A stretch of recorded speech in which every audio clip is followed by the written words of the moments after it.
अच्छा, भारत में ये सवाल उठता रहता है कि भारत में आखिर राष्ट्रपति कोई व्यक्ति कितनी बार बन सकता है? एक बार, दो बार, तीन बार, चार बार? इसकी कोई लिमिट है? कितनी बार कोई राष्ट्रपति बनेगा?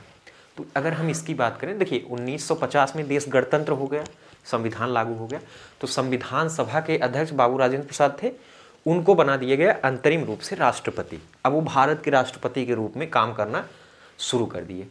फिर 1951-52 में पहली बार जनरल इलेक्शन हुआ, लोकसभा और विधानसभा का चुनाव हुआ। तो लोकसभा में कांग्रेस पार्टी बहुमत में आई, पंडित नेहरू देश के प्रधानमंत्री बने। और उसके बाद विधानसभाओं का भी चुनाव उसमें हो गया था, तो विधानसभा भी चुन ली गई और विधानसभाओं से ही राज्यसभा का गठन होना था। राज्यसभा के सदस्य जो है वो विधानसभाओं से चुनकर आए और उसके बाद लोकसभा, राज्यसभा, विधानसभा, ये तीनों सदस्य चुन लिए गए। अब बात थी राष्ट्रपति की। इसके बाद राष्ट्रपति का चुनाव होना था, तो राष्ट्रपति का चुनाव हुआ, तो उसके बाद बाबू राजेंद्र प्रसाद को चुना गया, राष्ट्रपति भारत का बनाया गया। हालांकि नेहरू जी नहीं चाहते थे, लेकिन फिर पार्टी की सहमति से राजेंद्र प्रसाद को बना दिया गया। उसके बाद फिर 1956 में चुनाव हुआ, फिर राष्ट्रपति का उसके बाद चुनाव होना था। तो इस बार पंडित नेहरू नहीं चाहते थे कि बाबू साहब फिर से राष्ट्रपति बने, लेकिन बाबू साहब का मन था कि वो एक और टर्म बनना चाहते हैं।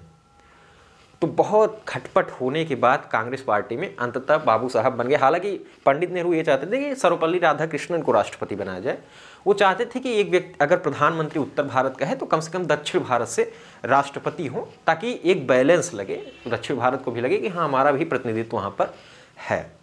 लेकिन बहुत खटपट के बाद फिर से बाबू साहब को राष्ट्रपति बना दिया गया और राष्ट्रपति वो बना। उसी वक्त अमेरिका में भी ये घटना हो चुकी थी। वहाँ पे 1933 में एक राष्ट्रपति चुने गए, रूजवेल्ट फ्रैंकलिन। अच्छा, ये इतने लोकप्रिय हुए चुनने के बाद कि लगातार 4 बार राष्ट्रपति अमेरिका के चुने गए। 1933, 1937, फिर 1941, फिर 1945 में चुने गए। हालांकि 1945 में चुनने के कुछ ही दिन बाद जो है उनकी मृत्यु हो गई, लेकिन 4 बार चुने गए। जब तक वो जिंदा थे तो कोई ये व्यक्ति कोई अब बात बोल नहीं पा रहा था कि भाई राष्ट्रपति कितनी बार चुने जाओगे। लेकिन उसके बाद ये प्रश्न उठा, कितने लोगों का तो करियर खत्म हो रहा है, राष्ट्रपति बन ही नहीं पा रहे हैं, एक ही व्यक्ति कितनी बार राष्ट्रपति बनेगा। तो 1951 में उन लोगों ने संविधान में संशोधन किया, वहाँ पे 22वां संविधान संशोधन हुआ और उसमें लिख दिया गया कि अमेरिका में कोई व्यक्ति 2 ही बार राष्ट्रपति पूरे टर्म के लिए चुना जा सकता है। अच्छा, अमेरिका में जो उपराष्ट्रपति होता है, अगर वहाँ के राष्ट्रपति की या मृत्यु हो गई या राष्ट्रपति ने इस्तीफा दे दिया, तो वो वहाँ के उपराष्ट्रपति जो हैं वो बचे हुए टर्म के लिए राष्ट्रपति के रूप में ही काम करने लगते हैं, यानी कि राष्ट्रपति ही एक तरह से बन जाते हैं वहाँ पर। लेकिन भारत में ऐसा नहीं है। भारत में अगर राष्ट्रपति की मृत्यु हो गई या राष्ट्रपति ने इस्तीफा दे दिया, तो जो उपराष्ट्रपति है वो अधिकतम 6 महीने तक राष्ट्रपति के रूप में काम करेगा और 6 महीने के अंदर नए राष्ट्रपति का चुनाव हो जाना है। और नए राष्ट्रपति का चुनाव होते ही उपराष्ट्रपति के रूप में काम करेगा और जो नया राष्ट्रपति बनेगा वो अगले 5 साल के लिए काम करेगा। लेकिन अमेरिका में ऐसा नहीं है। अमेरिका में बचे हुए टर्म में उपराष्ट्रपति जो है वो राष्ट्रपति के रूप में ही काम करने लगता है। तो एक बात ध्यान दीजिए, अगर मान लीजिए ऐसा संजोग बैठ रहा है कि राष्ट्रपति चुना गया और उसके बाद राष्ट्रपति की मृत्यु हो गई, तो उपराष्ट्रपति राष्ट्रपति के रूप में वहाँ काम करने लगा।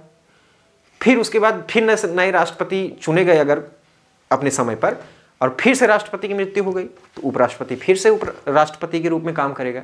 तो ऐसी स्थिति में तो वो बन सकता है। तो ऐसा नहीं है वहाँ पे ये चीज़ साफ कहा गया है कि अगर किसी भी स्थिति में कोई व्यक्ति 2 साल या उससे ऊपर राष्ट्रपति का कार्यभार संभाला हुआ है तो उसको एक टर्म मान लिया जाएगा और उसके बाद वो एक बार और चुना जा सकता है।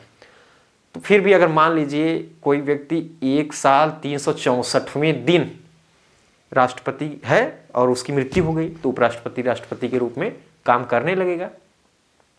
तो वहाँ का उपराष्ट्रपति भी कई वर्ष राष्ट्रपति रह सकता है, बस समय समय पर भगवान उसका साथ देते रहें, उठाते रहें, तो ऐसा संभव हो जाएगा।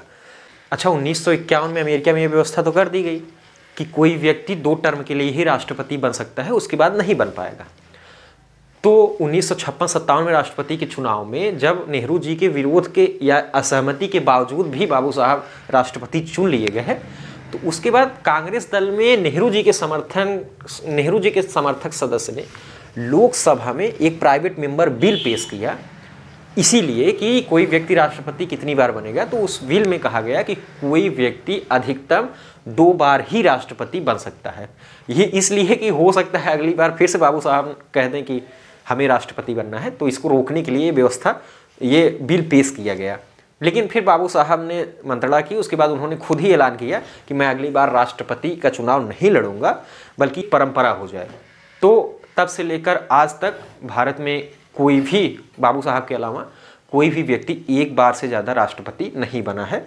हालांकि संविधान में लिखने की ज़रूरत पड़ी नहीं, संविधान में ऐसा कुछ नहीं लिखा गया कोई व्यक्ति कितनी बार राष्ट्रपति बनेगा, तो ये परंपरा बन चुकी है। तो इस परंपरा से भारत में राष्ट्रपति बन रहे हैं।